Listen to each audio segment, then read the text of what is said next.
You get bullied by who? His my What your looks? body, yeah. But He's you beautiful, you're the not you're not chaka. you're not chubby before. At at the age like that, you still get bullied? Yeah, Or maybe you saying it now because I interview you. no. Are you not offended I ask Yes, you they and accept me naman.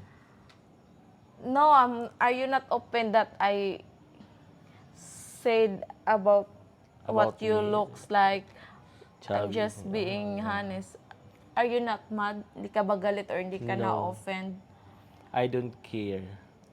You sure? Yeah. O being a bullied first, people bullied you, what it feels like, what else that you've been through in life? Ano pa yung pinagdaanan mo besides sa na-bully ka dahil sa looks mo?